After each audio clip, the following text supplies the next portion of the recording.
Good evening, Truth Serum Nation.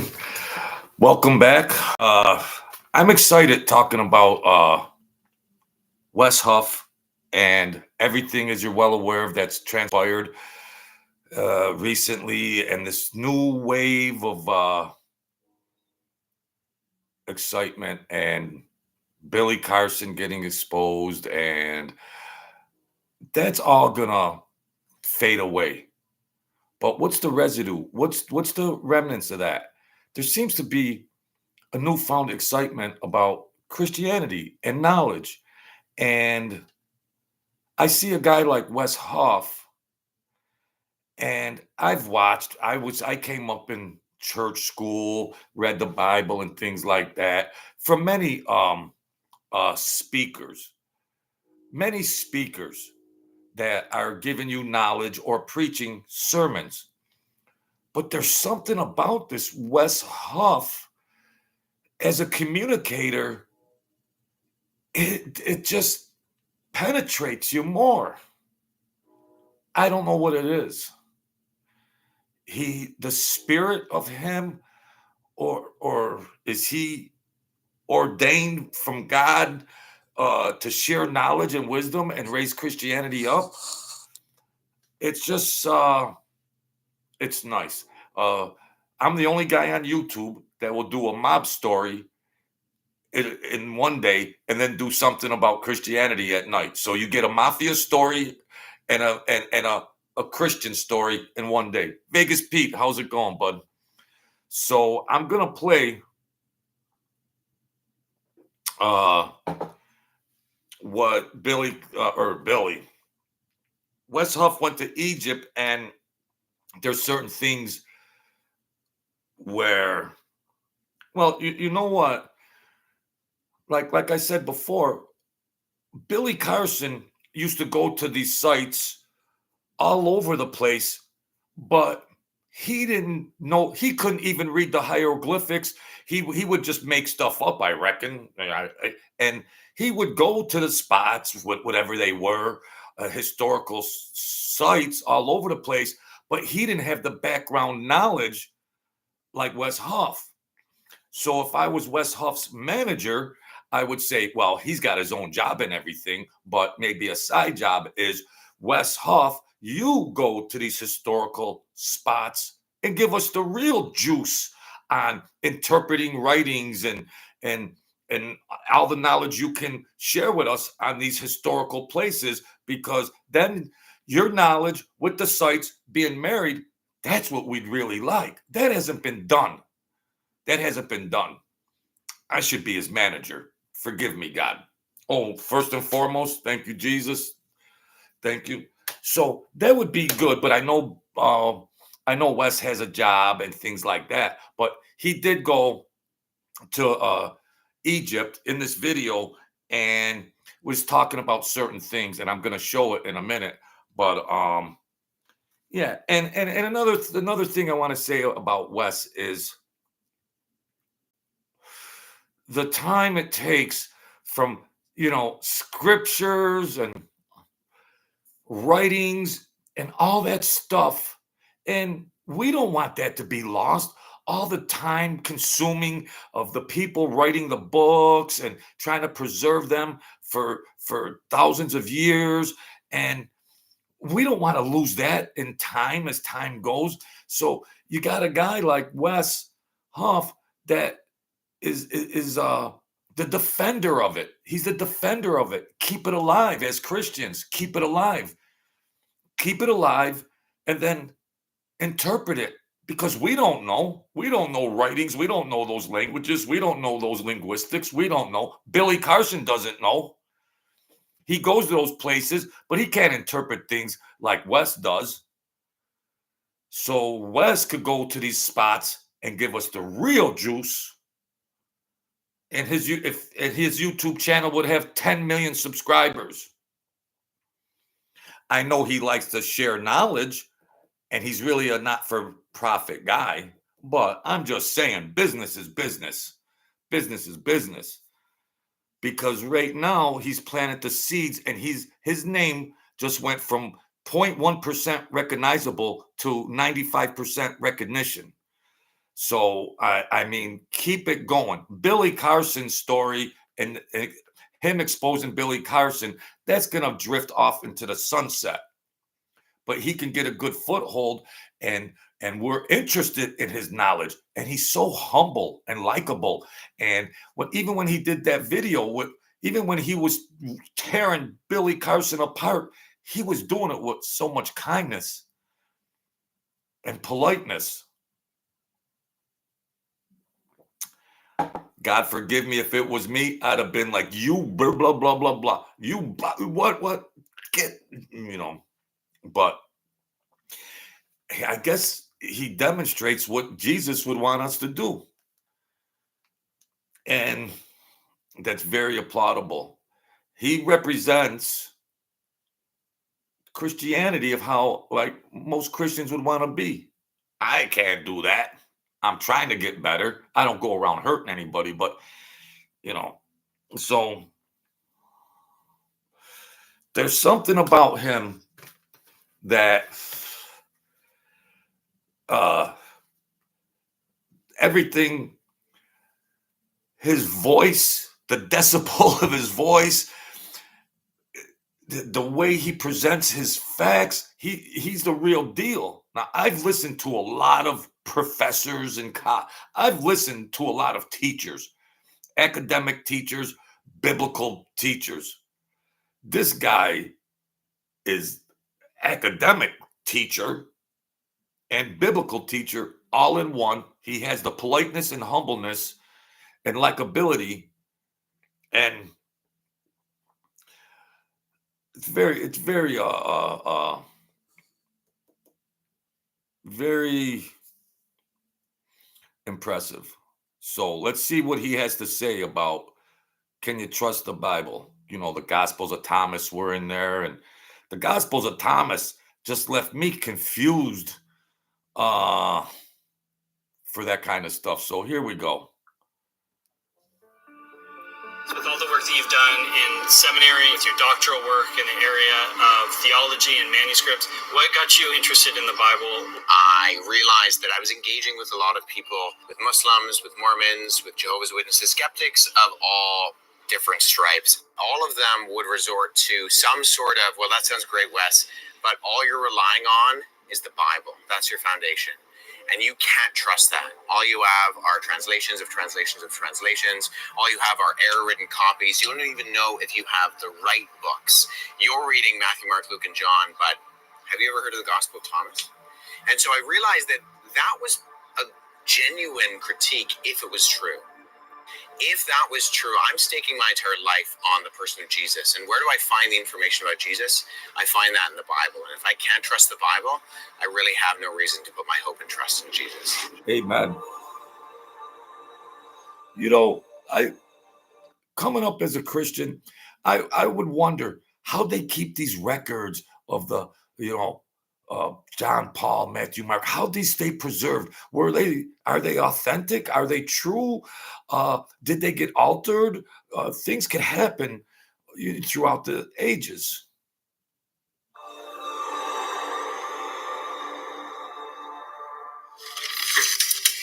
Hey, Andy Steiger here. Wes Huff. We are on our way to the airport, heading to Egypt to talk about the Bible.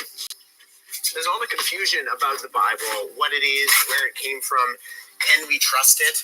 Because the Bible didn't always look like this. Come on. The word Bible comes from the Greek word for books. But where did this mini ancient library of books come from? Well, All this time, I never even knew what the word Bible meant. And I'm the only guy that's probably going to do a Christian video smoking a cigarette. Forgive me. I'll get better someday. Vegas Pete. Good evening, friend.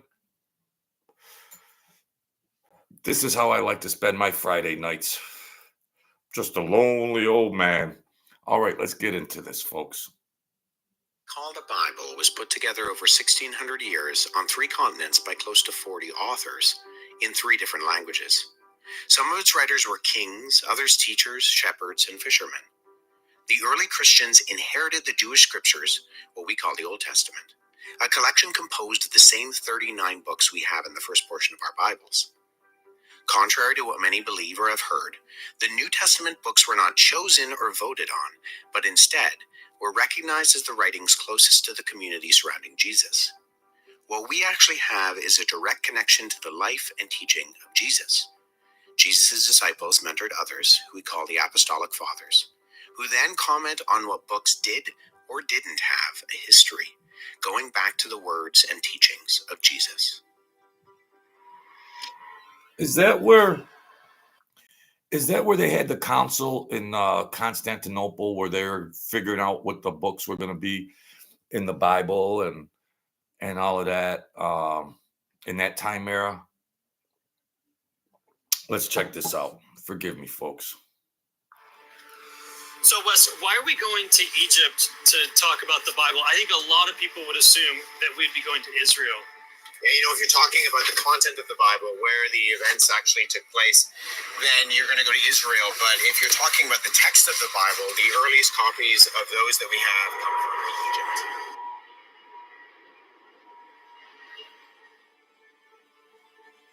Hey, welcome to Egypt. We just got through security. We're here. We got our driver, Mohammed. He's going to be taking us to our hotel. We're driving through the streets of Cairo. We're going to be heading over to the pyramids, see some of the Great Pyramid. We're going to be going to a few other archaeological sites before we actually head into the meat and potatoes of looking at some of the influential biblical sites. But for this first day, we're just going to be doing a little bit of the touristy stuff, making a day of it. Billy Carson could go to these sites, but he can't interpret squat.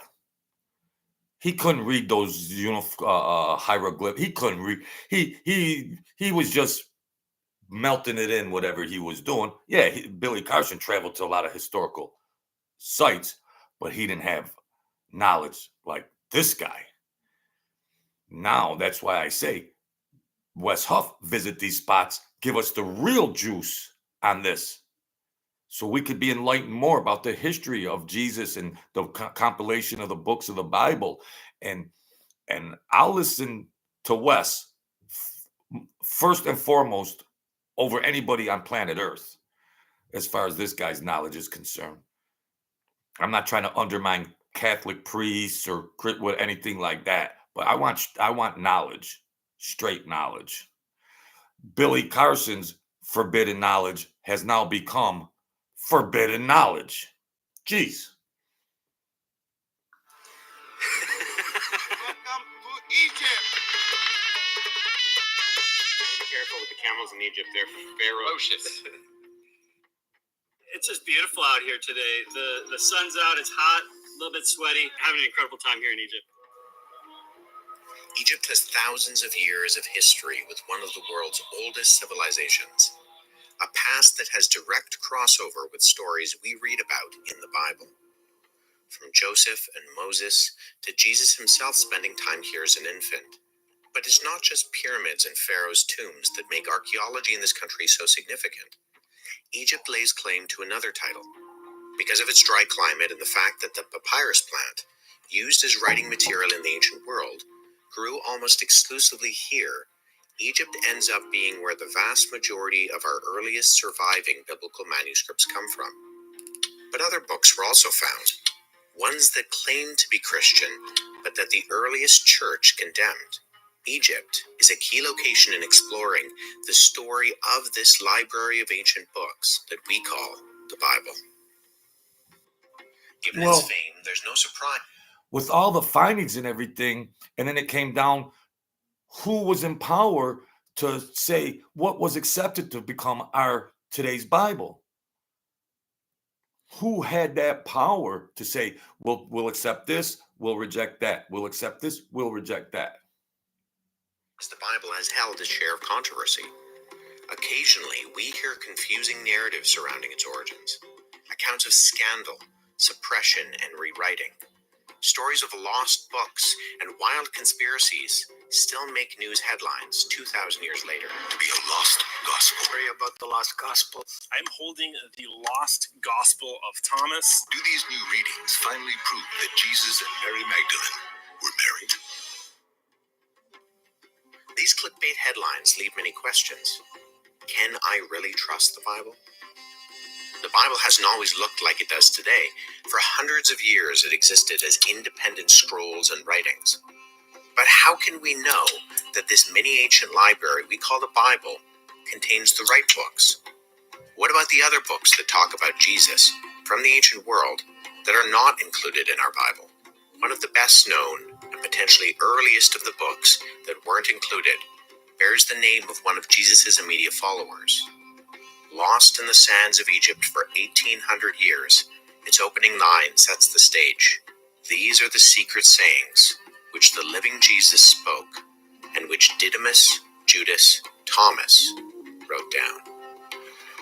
Gospels of Thomas? We're here in Egypt, sailing on a felucca on the Nile River. And it wasn't far from here, off in the Nag Hammadi Desert, where in 1945, a shepherd named Muhammad Ali, along with a number of his companions, were out in the desert looking for fertilizer. Now, what they found with not fertilizer, but their shovels uncovered a body and a 4-foot-high jar. In 1945, a lot of things were happening globally in the European and Pacific theater. Nobody was paying attention to a sheep herder and farmer in the backwaters of Egypt.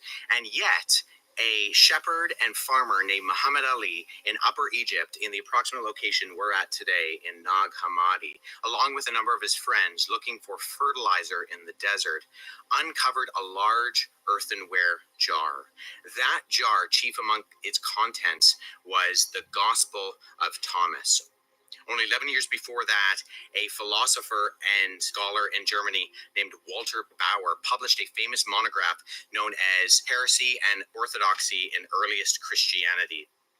His thesis was that the scene of early Christianity was a theological quagmire. Groups were contending and fighting for who Jesus was. You didn't have just one portrayal of Jesus. And in that sense, it wasn't that there was a Christianity, but Christianities. The discovery of the Gospel of Thomas and other documents like it in 1945 and following confirmed that there were questions as to whether the Gospels that we have in the Bible were really an accurate and historical portrayal of who Jesus was. Well, I guess, we know John, Paul, Matthew, Mark. We just know that was who he rolled with, Baba, and all this and that. And then the First Testament, a lot of it's hard to follow.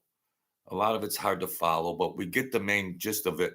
But when they found this jar in Egypt with these Gospels of Thomas, well, World War II was going on, and this was just not even news. A shepherd and another guy are digging for fertilizer. They come across this jar and has these writings in it, which I guess are the Dead Sea Scrolls, or the Gospels of Thomas or something. So let's continue. Comes up that a lot of people ask are, well, what about those other documents? Now, we were just recently in Cairo, Egypt, and we were at the Coptic Museum looking at one of the Nag Hammadi texts, the Gospel of Thomas. We are here at the Coptic Museum, and I'm looking at the actual first page of the Gospel of Thomas. Wow. So why wasn't that gospel included into our Bible? We do have these other books, these other Gospels, with names like Peter and Thomas and Mary attached to them. Nowadays, plagiarism is I take your work, Andy, and I put my name on it because I know you're smart, and I want to sound smart too. But realistically, nobody's going to read the Gospel of Wes. They just aren't. However, the early Christians knew who people like Peter and James and John were. And so instead of taking your work and putting my name on, I'm going to take my work, I'm going to take my ideas and my ideologies and concepts, and I'm going to put your name on it. So in other words, if you want to get more readership, if you want more people to buy into the book, put a name, attach a name to it that they're going to recognize. And yeah, exactly. And so you had these ancient groups that we refer to as the Gnostics, the Docetics. And what they did is they appropriated Jesus and put their theology on the lips of Jesus in later centuries. And then they attached the names for credibility's sake to those documents. But we know, based on both the content and based on how we date these manuscripts, that they're coming from times when Thomas, when Peter, when Mary, when Judas were long dead. Many ancient texts, like the Nag Hammadi Library, ended up in small villages in rural Egypt, found by farmers and in some cases archaeologists. Documents like the Gospel of Thomas, Philip, and Judas found their origins with a number of mystic religious sects from across the ancient world. The Gnostics. We're here in the desert of Egypt, not far from Al-Qasr. And we are quite literally in the middle of nowhere. It's beautiful, it's very hot, and there are no tourists here. We're in this lodge, and we are the only guests, I'm sure the only guests they've seen in a very long time. After they discovered the Nag Hammadi Library in the desert, Muhammad Ali and his brother brought the documents here to Al-Qasr, the oasis in the desert. Not knowing what they really were, some were burned and destroyed, while others were collected and eventually got in the hands of antiquity dealers. After their discovery by the Bedouin farmers in 1945, they almost didn't survive. Some of the ancient papyri were tossed into a courtyard full of animals. Others used as kindling to cook bread. Many of these ancient papyri found in the desert, biblical or otherwise, often defy the odds when it comes to surviving for centuries. This is Colgate's worst nightmare. The more I watch this, flying off the shelves, but Colgate is making zero. This is the refrigerator coffee maker. Pardon me, folks. The more I watch this, you just understand how Billy Carson just got slaughtered. You just watch this, and this guy. Well, so now what he's saying is that when you're going through the eras, like after the John, Paul, Matthew, and everything, and they're finding certain things, they could just put their name. They could just put their name on things and call it and attribute it to the popular names. You could say, well, somebody did this, but it's part of Paul or John or this or that, or so they can correlate it or label it according to other names that are more recognizable, that will gain more interest. And just saying that's from Irvin, the Gospel of Irvin, or some unknown popular name in the time. So that's understandable. Brown walls. Wes. I'm part of this home.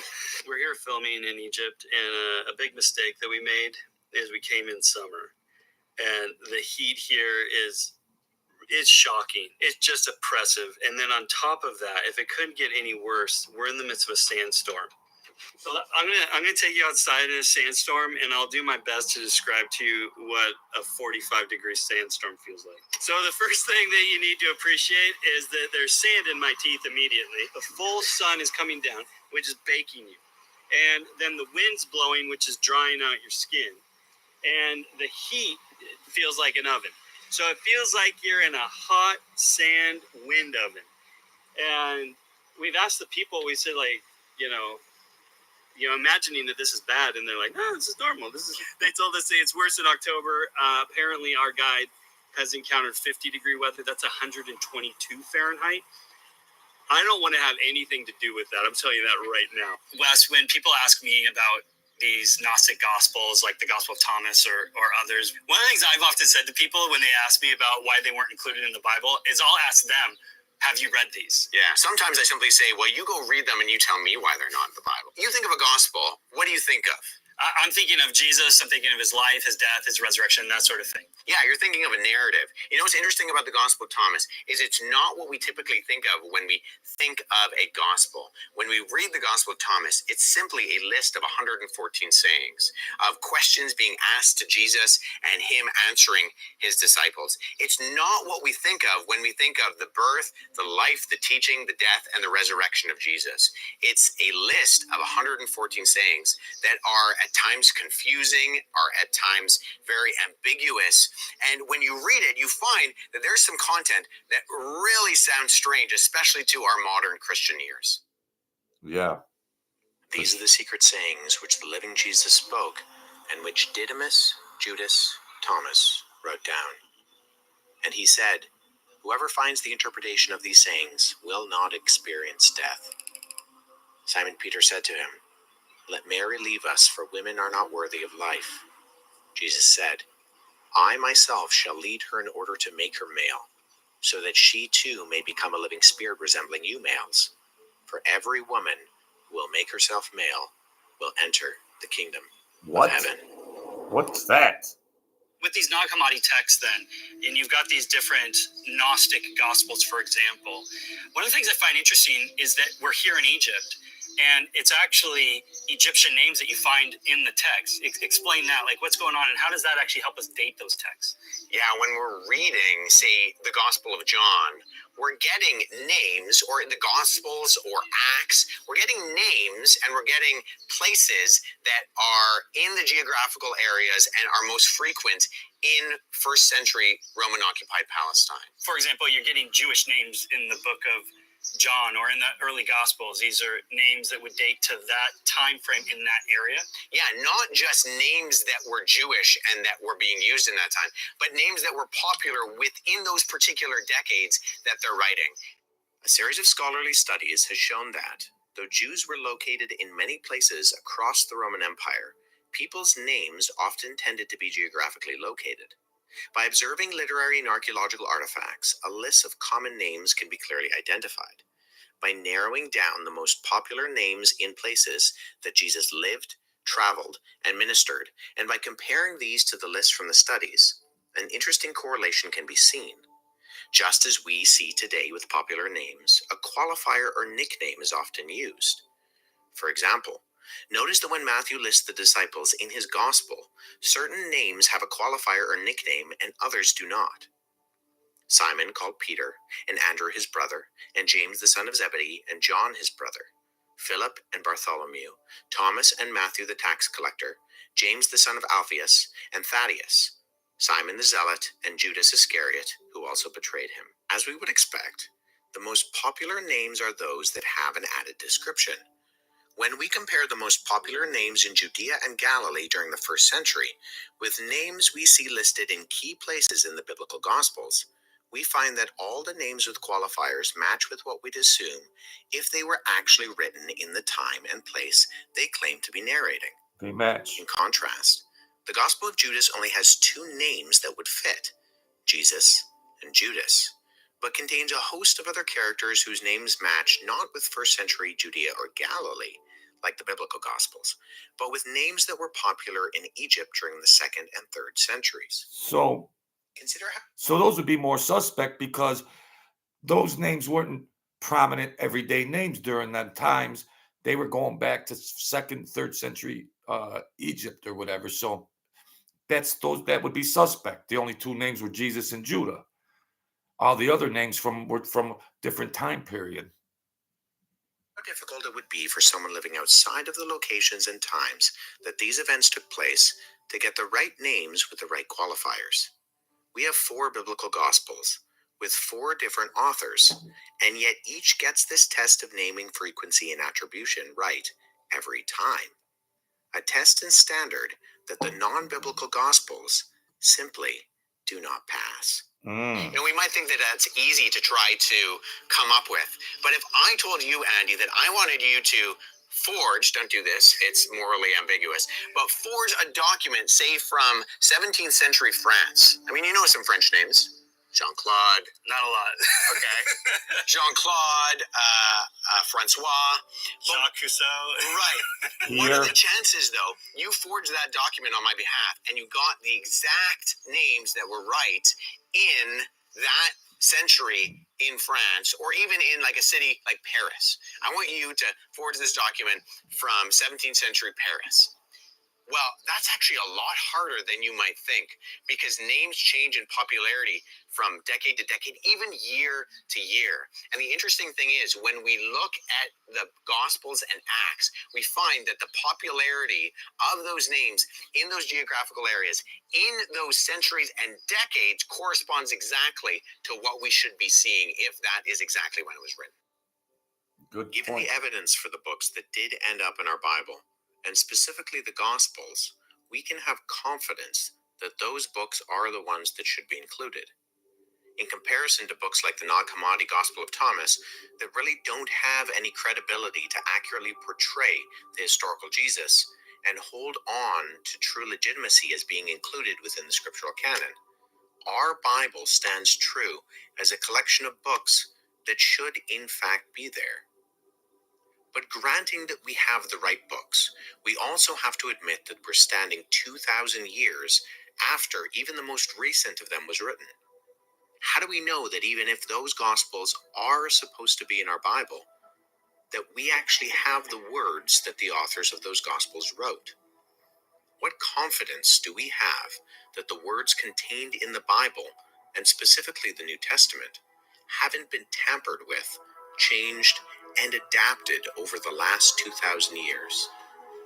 The answer to that question can also be found buried in the sands of Egypt. Jeez. The Bible's undefeated. That's how we can trust. That's how we can trust, because of all the things that happened. At least we know that John, Paul, Mark, and Matthew, at least we know that those names were consistent with that time period and era. The Gospels of Thomas, there's a lot of contradiction and all of that kind of stuff. Because the Gospel of Thomas it was just sayings. What did he say? 128 sayings. And some of these sayings were really bizarre. But they can attribute this is the writings of John's, writings of Jim, writings of Jerry. These are Jack's writings, of Tim's writings, of this, and then it goes through different levels, and it causes ambiguity and things like that. But we trust in today's Bible, and you're going to get controversy because people that are anti-Christian, when you got Billy Carson out there, that he would like to blur things up and say, oh, this and that, and look at this. Well, it's all magic tricks. It's all sleight of hand, and he thinks he's real slick with that kind of stuff. But I'm pretty sure that with God's divine power and wants his students and Christian children to have the right text. So I'm hanging my hat on that the Bible is supposed to be, and it is what it's supposed to be 2,000 years later. But you got riffraff, whatever you want to call some of these atheists and experts. Billy Carson can't break down the stuff that Wes is sharing. Billy Carson goes and he talks about the astronauts, the aliens, the emerald tablets, all this, and nobody ever questions him on any of that. So Billy Carson, over the last decade, has just had carte blanche to just glamorize, sensationalize, all this type of stuff. But yes, Billy Carson does have knowledge in areas. Yes, I'm not saying he doesn't. Of course, he has knowledge in areas, but he's a little cutie pie, and he can twist. He could throw some curveballs here or there, and wherever he would do an interview or whatever, and he would do any videos, there was nobody ever to question him on that. There was never anybody to say, well, hold on. And if there was, he would stay away from them. He didn't do his homework when he ran into Wes Huff. He didn't do his homework because he's had a free ride of bullcrap for all these years. And he just thought, well, it was just going to be another innocent thing. He's going to talk about the emerald tablets and all this other antichrist stuff. And, and he's going to build his brand name up. And, it backfired on him. But when you see Wes Huff in the trenches explaining things like we want to be explained, like that's easy to learn things. something is important as Christianity, we want to put it in everyday terms. Billy Carson's up there talking about all this stuff using extreme scientific language, and 99% of his channel doesn't know what the hell he's talking about. He just sounds like Morgan Freeman, like that's, I think that's how we got, how Morgan Freeman narrates documentaries. Morgan Freeman, Billy Carson got lucky, and all he had was a voice like Morgan Freeman, when he does those narrations, but other than that, he's a straight scrub. Forgive me, God, forgive me. But so he impressed everybody. Billy Carson would go to these sites, but he couldn't read any of those writings. He couldn't read the writings. He couldn't interpret any of that stuff. He might have had a little bit of knowledge on the sites, and then nobody ever fact checked all the stuff he was spewing. And it just kept gaining momentum, a million subscribers, writing books, doing speeches, and all of that kind of stuff. And I imagine there's still an interest in that. I mean, he got crumbled on the debate, but he'll still be able to do, he's still going to have enough people following him. I mean, so that's the difference between Billy Carson and Wes Huff. Wes Huff can go to these historical sites and give you expert knowledge on it. Homeboy can't even read them languages. So there you have it, folks. I wanted to get that in on a Friday night. And I'm the only guy that will do a mob story and a Jesus story in the same day. A YouTube first. So my subscription ticker is on again. I'm going to be a good boy and try to do things the right way. So if you like the video, like it, share it, subscribe. There's a link to the book. I wrote a memoir. It's in there. So happy holidays, Vegas Pete. Thanks for hanging out, and anybody else that comes in here. So I appreciate all your kindness. I can't think straight. Be the kings and queens of your world. Don't give up. The world is a vampire. It wants that blood. Get the spiritual armor of God on, and let's try to fight some of these demonic forces that really try to tear us down. Okay? Don't get too depressed during the holiday season, because depression gets magnified, and you might go to alcohol, you might go to drugs. No, put on the armor of God and rise up. We'll get there together. Okay, folks?